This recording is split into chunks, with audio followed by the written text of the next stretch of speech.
네, 기도하겠습니다. 하나님 감사합니다. 고맙고 감사합니다. 하나님만 영광 받아주세요.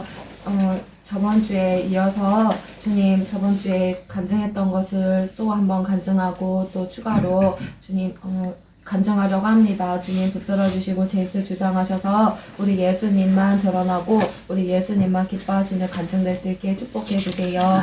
전하는 자 듣는 자 모두 주님 앞에서 가까이 가는 간증 되게 하시고 정말 은혜로운 간증 될 수 있도록 우리 예수님 기뻐하는 간증을 축복해 주세요. 감사하며 사랑이 많으신 예수님의 이름으로 기도드렸습니다. 아멘. 할렐루야. 주님이 저에게 이번 주에 주셨던 말씀이 모든 것에 있어서 예수님의 입장에서 생각을 해야 된대요.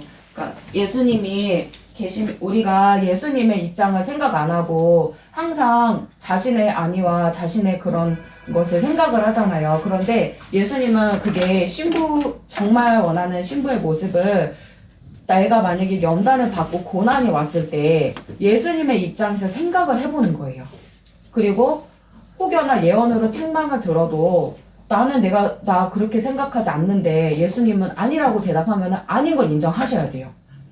인정을 못해서 괴롭고 힘들고 예수님이랑 계속 이렇게 마찰이 있어요. 근데 그렇게 가면은 지혜가 없는 거고, 예수님이 나에게 뭐라고 이렇게 혼을 내시면 그럴 때는 받아들이셔야 돼요. 내 연단은 잘하고 있을 때도 받아요. 내가 예수님 앞에서 잘하고 있어도 받는 것이고 못하고 있어도 받아요. 그렇기 때문에 예수님 안에서는 연단 받을 때도 고난이 오고 환란이 오고 이럴 때에도 예수님 입장에서 요거를 먼저 생각을 해봐야 돼요. 내가 힘들다. 왜 나한테 하필 이런 일이 있어. 재수없게. 이런 식으로 생각하면은 절대 안 되고요. 오히려 예수님 앞에서 내가 지금 다듬어져 가고 있구나. 예수님이 나를 진짜 신부로 정결하게 만들어 가고 있구나. 그 깊으신 예수님의 뜻을 자꾸 볼 줄 알아야 돼요. 그러면은 이길 수가 있어요. 그게 예수님을 진짜 사랑하는 거거든요. 예수님이 나에게 이것을 허락하신 이유를 자꾸 뒤다보고, 내가 고쳐야 될 것을 자꾸 뒤다보고, 내가 선줄로 여기면 넘어질까 조심하라 그러잖아요. 근데 자기가 선줄로 여긴 자는 이미 넘어져 있는 거거든요. 그래서 나는 들림받아. 이렇게 내 안에 갖고 있다면, 위험해요. 나는 언제든지 탈락될 수 있다. 내 혼인잔치 자리가 있는데, 그 자리가 탈락되면 천사가 그 의자 뺀대요. 내 이름이 적혀있는 그 의자가 있는데 혼인잔치에 그 자리가 의자에 이름이 있는데 거기서 이름을 뗀다는 거예요. 이름을 떼고 의자를 빼고 다른 사람한테 준다는 거예요. 그러니까 얼마든지 탈락을 될 수 있고 또 예복을 내가 푸른 예복 입고 흰 예복 입고 황금 예복 입었다 해도 예수님과 하나 되지 못하면 남겨지는 건 똑같아요. 예수님의 그걸 알려주셨어요. 예복과 예복은 무조건, 그러니까 예수님 오실 때 예복은 반짝반짝 해야 돼요. 까매지만 못 들림 받아요. 까만 상태로 못 들림 받고, 반짝반짝 유지를 해야 올라가는 거거든요. 그러니까 예복도 유지하고, 이게 예복을 유지하는 방법은 사실 회개예요. 철저히 막 회개하고 눈물로 맨날 회개하면 예복이 깨끗해질 수밖에 없어요. 내 예복이 계속 더럽다 그러면은 회개가 잘 안 되고 있는 거고 기대 분량이 부족하기 때문에 그런 것도 있어요.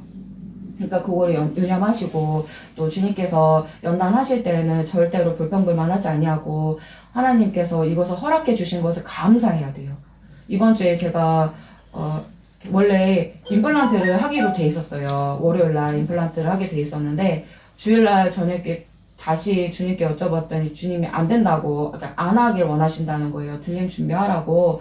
그래서 이제 겁이 나는 거예요. 왜냐면 제가 치과에서 잠깐 일을 했었기 때문에 이 치아가 임플란트를 심지 않았을 경우에 어떻게 변하는지를 알아요. 그러니 이 치아 말고도 그 밑에 치아, 옆에 치아까지 해서 소실돼 버릴 수 있는 상황이니까, 움직이면서 소실돼 버릴 수 있으니까 그러면 나머지 이빨을 다 대공사를 해야 되는 상황이 오는 거예요. 그러니까 모험을 해야 되는 거예요. 예수님 뜻대로 임플란트를 하지 않을지 늙는 그것까지도 감수하면서 안 할지 아니면은 그냥 겁이 나서 빨리 이거를 할지 이거를 고민을 하다가 그래 모험을 해보자.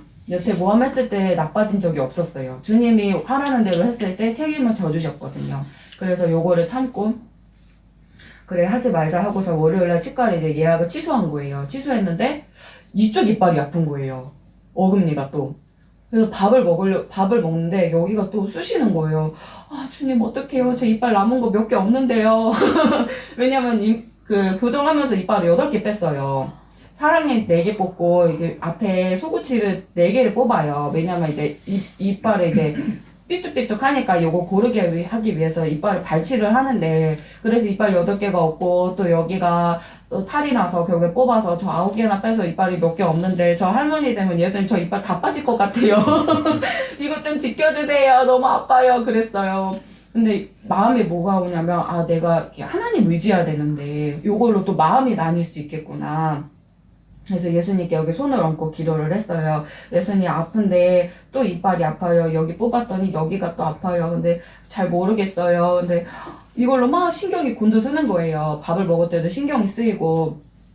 예수님 고쳐주세요. 도와주세요. 그랬더니 요걸로 또 연단하신다는 거를 가볍게 요걸로 연단하신다는 거를 안 거예요. 그래서 잘 통과하자. 그래서 정말 막 이걸 붙잡고 또 기도하고 예수님 오실 때까지 이빨이 망가지거나 눕거나 상하지 않게 이거 좀 지켜주세요. 예수님 오실 때까지 쓸 수 있게 해주세요. 이렇게 기도를 하고 며칠을 그렇게 기도하면서 불평불만하지 않으려고 막 애쓰면서 감사했어요. 그랬더니 여기 안 아픈 거예요. 다시 원상복귀 된 거예요.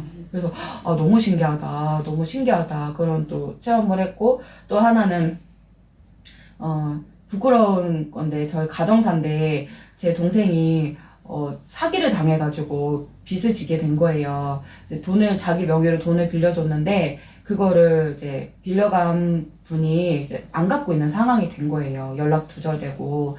그래서 동생이 너무 고통 중에 있는지 지금 1년 정도 됐는데 제가 도와주지 않았어요. 왜냐면 주님이 도와주지 말라고 이렇게 말씀하셔서 도와주지 않고 있었는데, 주일날 밤에 동생이 누나 나 몇백만 원이 필요한데 좀 빌려달라고 또 연락이 온 거예요. 그래서 대답도 안 하고 그냥 끊자고 하고 제가 끊어버렸는데 눈물이 나더라고요. 동생이 그런 상황이 마음이 너무 아파가지고. 그래서 울다가 예수님이 그러시더라고요. 도와주라고. 이번은 도와주라. 그러셔서 도와주게 됐어요. 도와줬는데 그 다음날 또 연락이 왔는데 동생이 더 빌려달라는 거예요, 돈을. 그래서 제가 여기서 이제 화가 난 거예요. 화가 나가지고 동생한테 막 쏟아붓고 싶은 거예요. 마음 같아서는. 그러니까 왜 믿지 못할 사람한테 돈을 빌려주면 왜 그런 짓을 했냐. 뭐 이렇게 막 따지고 싶고, 돈 얘기할 거면 나한테 전화하지 마라. 이렇게 하고 싶은 마음이 막 속에서 우라통이 터지는 거예요. 월요일날 이게 거의 마음속이 불이 붙더라고요. 화가 나서. 그래서 주님 너무 화가 나요. 어떡해요 했는데 동생한테 막 전화해서 욕을 하고 싶은 거예요. 동생에게 욕을 하고 싶은 거예요. 어떡해요 하면서 막 참았어요. 참고 동생이 2번을 전화했거든요. 월요일날 제가 끊고 나서 또 전화하면서 또 열을 막 키웠는데, 절대 상처 주는 말 하면 안 된다. 그래서 계속 참으면서 기도를 했어요. 예수님 도와주세요. 제가 그래도 감사합니다. 동생이 뭐 장기판 것도 아니고 그래도 감사합니다. 막 그런 생각까지 했거든요. 이러다가 얘가 자살하는 거 아닌가 뭐 이런 걱정도 되면서, 예수님 그래도 생명 붙어있게 해주셔서 감사합니다. 그래도 어떻게든 내가 살려고 발버둥 치게 해주셔서 감사합니다. 그럼 그렇게 막 구했어요. 근데 마음은 막 불이 붙는 거죠. 그러다가 동생이 이제 해결했어. 이렇게 연락이 온 거예요. 해결했어. 근데 제가 너무 싫은데도 물어는 봤어요. 하나님한테. 하나님 얘가 또 도와달라는데 도와줘야 돼요. 그랬더니 예수님이 도와주지 않아도 된대요. 야, 어제 거 도와준 걸로 하고 오늘은 안 도와줘도 된다 그러시는 거예요. 근데 저는 이제 마음이 쫄리는 거예요. 동생이 집에 압류가 들어와서 저한테 돈을 빌려간 건데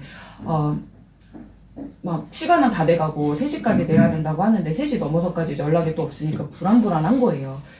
그러다가 이제 늦게 연락이 왔는데 누나 해결했어 이렇게 연락이 오더라고요. 그래서 하나님 감사합니다. 해결해 주셔서 너무 감사합니다. 그랬는데 동생이 그 말 하는데 해결했어 하는 순간 거기다가 이제 앞으로 막 나한테 돈 가지고 연락할 거면 연락하지 마 이러고 싶었는데, 그냥 다행이다 하나님 도와주셨구나 이러고 마무리를 했어요. 그러니까 참은 거예요. 근데 참았는데 예수님이 이거를 막 꾹 참았더니 예수님이 잘했다고 칭찬해 주시더라고요. 잘했다, 잘 참았다. 그러면서 주님이 알려주신 게, 예수님 앞에 내가 얼마나 그렇게 달라고 요구했나. 난 빚진 자인데, 구원만으로 빚진 자인데 예수님한테 달라고만 하고 뭘 드린 적이 없는 거예요. 그럴 때마다 예수님은 나한테 책망하지 않았고 주셨었고 참아줬고 사랑으로 안아줬고 근데 나는 동생이 고작 그 몇백만 원 빌려달라고 했던 것 때문에 이렇게 붕괴하는 제 모습을 보면서 예수님이 진짜 사랑이 많구나. 나를 진짜 사랑해 주시는구나. 사람들을 정말 많이 참아주고 계신 거구나. 너무 감사한 거예요. 그 하나님이 나를 참아줬다는 거. 나를 멸망시키지 않고 나를 참아줬다는 그게 너무 감사하면서 예수님을 더 사랑하게 되는 거예요. 그런 과정을 겪으면서. 예수님한테 너무 감사했어요. 예수님, 제가 그래도 붕괴하지 않고 거기서 참을 수 있는 것도 제가 할 수 없는 건데 예수님이 은혜 주시고 예수님이 지켜주셔서 참을 수 있었습니다. 너무 감사합니다. 그때 예수님이 이렇게 등을 두들겨주면서 잘했다고, 잘 참았다, 그리고 웃어주시는 거예요. 그러니까 마음이 녹더라고요. 예수님이 웃는 모습만 봐도 마음이 녹아지는 거예요. 너무너무 감사했고, 그걸 드러내게 하신 것 같아요. 저의 그런, 이렇게, 화나는 그 혈기 있잖아요. 이 사건을 통해서 제 안에 혈기를 드러내셔서 요거를 끄집어내서 주님 앞에 다루심 받고 고치기를, 버리기를 원하셨다는 것 또한 깨달았어요. 그리고 돈은 제 게 아니었다고. 돈을 내가 갖고 있어도 이 돈은 네 게 아니야. 요거를 다시 한 번 또 알려주셨어요. 제가 남편이 이제 퇴사하고 다달이 얼마씩 써야지 이렇게 계산을 해놨었어요. 머릿속에. 근데 동생이 빌려가면서 이게 와장창 깨진 거예요. 그래서 역시 사람의 계획과 하나님의 그거는 다르구나. 그래서 그것 또한 돈에 대해서, 물질에 대해서도 주님 앞에 또 한 번의 그런 또 배움을 배웠고요. 그것을 또 배웠고, 또 예수님의 사랑을 나를 얼마나 많이 참아줬는지 그거를 배웠어요. 그래서 앞으로도 주님 안에서 이렇게 잘 참아내야겠다.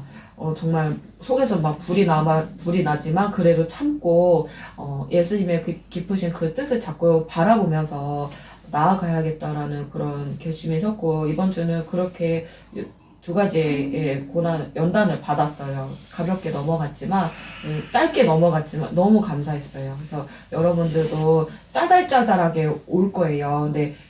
근데 작은 거를 잘 버텨야 돼요. 이게 연단인가 싶은 그런 것도 있어요. 근데 그런 것도 잘 참고, 큰 것만 오는 게 아니거든요. 큰 것도 오지만 작은 것도 짜잘짜잘한 것도 잘 캐치해서 잘 넘어가시면 좋겠어요. 그러면 영이 더 많이 성장하실 거예요. 하나님께 영광 드리겠습니다. 하나님 감사합니다. 고맙습니다. 우리 모두 신부들이 주님께서 오실 때까지 키질하실 텐데 그 안에서 쭉정이가 되지 아니하고 알곡이 되어서 주님의 추수 곳간에 천국 곳간에 모두 들어가기를 간절히 원합니다. 작은 연단이든 큰 연단이든 그 모든 것들을 잘 감당하며 또 감사하며 나아가는 신부들 되어서 우리 예수님 오실 때 예수님과 하나 되어 들려 올라갈 수 있도록 축복해 주세요. 사랑이 많으신 예수 그리스도 이름으로 기도드렸습니다. 네, 감사합니다.